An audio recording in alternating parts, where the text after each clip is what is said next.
Hello students, मैं विशाल गुप्ता आपका teacher. कैसे हो आप सब स्टूडेंट्स? इस वीडियो में मैं आपको सीए फाउंडेशन का जो पेपर नंबर 4 है उसका पार्ट 1 बिजनेस इकोनॉमिक्स उसका चैप्टर नंबर 4 आगे कंटिन्यू कराने जा रहा हूँ, price determination in different markets. तो गाइस हम डिस्कस करते हैं अब यूनिट 2 में हम बात करेंगे डिटर्मिनेशन ऑफ प्राइस की। डिटर्मिनेशन ऑफ प्राइस कैसे होगा? Price of goods express their exchange value. Prices are also used for expressing the value of various services rendered by different factors of production such as land, labor, capital and entrepreneur in form of rent, wages, interest, profit respectively. ठीक है जी। और इन a free market prices are determined by demand and supply forces, but sometimes government has to intervene in case of necessities and in case of scarcity of goods. और determination of prices कैसे होगा?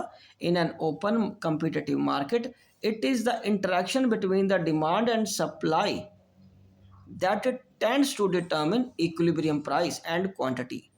Equilibrium price or the market price is the price at which the quantity demanded of a commodity equals to the quantity supplied. ठीक है, that is at the price there is no unsold stock or unsupplied demand. ना demand अधूरी रह रही है, ना ही कोई stock उनका बच रहा है. To analyze how equilibrium price is determined in the market, we need to bring together demand for the commodity of the commodity in the market. तो इसमें हम पहले सीरियल नंबर है, ये प्राइस है, डिमांड और सप्लाई के यूनिट्स है माइंड इट. तो ये डिटर्मिनेशन ऑफ प्राइस कैसे होगा? जैसे जैसे डिमांड आपकी कम होती जा रही है, ठीक है, प्राइस के बढ़ने से, देखिए ना, प्राइस के बढ़ने से डिमांड कम होती जाएगी और बट प्राइस के बढ़ने से सप्लाई आपकी बढ़ती जाती है. और वो पॉइंट जहाँ पे स्ट्रक ऑफ हो रही है, काट रही है उसको डिमांड सप्लाई को, और वो कौन सा प्राइस है? 2 रुपये. और इसको हम क्या बोलेंगे? Equilibrium price. ये नीचे डायग्राम भी इसकी बनेगी, ठीक है जी। ये हमारी ये डायग्राम बन गई. तो demand and supply determination of in competitive market कैसे है कि जब जहाँ डिमांड एंड सप्लाई फोर्सेज आपस में मीट करेंगी जिस प्राइस पे, उसको हम इक्विलिब्रियम प्राइस भी बोलते हैं. ठीक है गाइस, चलिए आगे बढ़ते हैं. अब हम डिस्कस करेंगे स्टेबल प्राइस कैसे होगा. स्टेबल प्राइस में इक्विलिब्रियम में कैसे आता है गाइस? एक स्टेबल में बिल्कुल स्ट्रेट लाइन रहती है डिमांड एंड सप्लाई की, मतलब जितना फ़र्क डिमांड पे आएगा उतना फ़र्क ही सप्लाई पे आएगा. ठीक है जी, सेम चेंज में आएगा. उसके बाद change in demand and supply को हम डिस्कस करते हैं. There are 4 possible changes in demand and supply. पहला तो एंड इंक्रीज इन डिमांड, जो राइटवर्ड शिफ्ट होगा, एंड डिक्रीज इन डिमांड जो लेफ्ट की तरफ आएगा, एंड इंक्रीज इन सप्लाई वो जो शिफ्ट हो जाएगा राइट की तरफ, एंड डिक्रीज मतलब लेफ्ट की तरफ सप्लाई शिफ्ट हो जाएगी. इन चारों की डायग्राम नीचे ये देखिए, एक एक करके बात करते हैं. An increase shift to right, तो इससे क्या हो रहा है? ये देखिए डिमांड बढ़ रही है. डिमांड के बढ़ने से क्या होगा? प्राइस बढ़ जाएगा. ये ओरिजिनल प्राइस है, ये चेंज्ड प्राइस है. डिमांड के बढ़ने से क्या हो रहा है? प्राइस बढ़ जाएगा, और प्राइस के बढ़ने से सप्लाई बढ़ जाएगी. तो ठीक है, वो फिर एक नया इक्विलिब्रियम पॉइंट आ जाएगा उसका.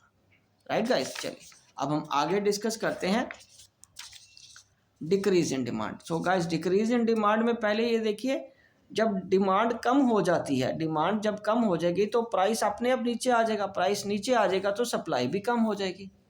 प्राइस के कम होने से सप्लाई भी कम हो जाएगी, और वो नया इक्विलिब्रियम, अब पहले यहाँ था, अब वो नया इक्विलिब्रियम यहाँ आ जाएगा.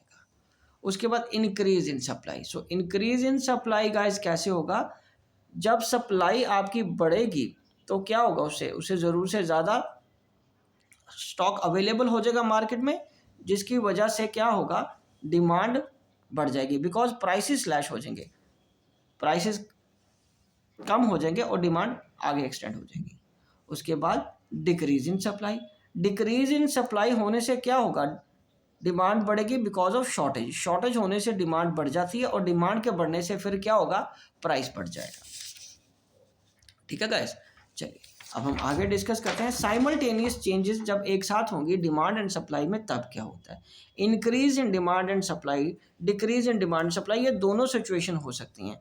तो यहाँ पे हम ये बता रहे हैं कि ये डिमांड है और ये सप्लाई है, जब इक्वल सेम चेंज, जितना चेंज डिमांड में आया है उतना चेंज ही सप्लाई में जब आएगा तो प्राइसेस पे कोई इफेक्ट नहीं रहेगा। ठीक है, prices will remain the same, चाहे वो इंक्रीज सेम हो रहा है या डिक्रीज सेम हो रहा है, डिमांड एंड सप्लाई। अब हम आगे डिस्कस करते हैं। ये देखिए, change in demand is more then change in supply, तो उस केस में आपका प्राइस बढ़ेगा बढ़ेगा। मतलब डिमांड आपकी ज़्यादा है, सप्लाई आप उतनी नहीं बढ़ा पा रहे, तो अंडरस्टूड है कि जो आपका प्राइस है दैट विल इंक्रीज, सिंपल।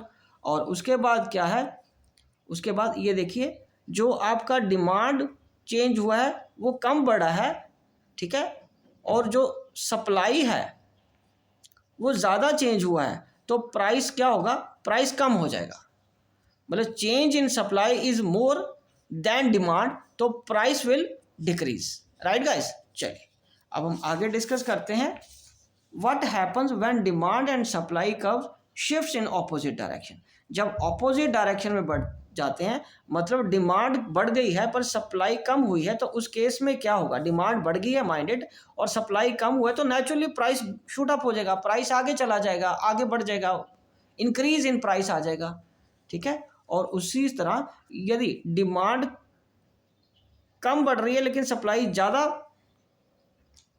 बढ़ गई है, कम हो गई है, सप्लाई और ज़्यादा कम हो गई है ऑपोजिट डायरेक्शन में ही, तो अगेन इसमें भी प्राइसेस क्या होंगे, इंक्रीज हो जाएंगे।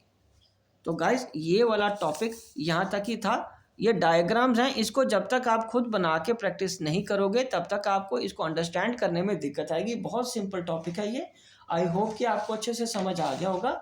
आप इसी तरह मेरे चैनल को सब्सक्राइब करके वीडियोस देखते रहिए और अपना कोर्स कंप्लीट करते रहिए। Wishing you good luck.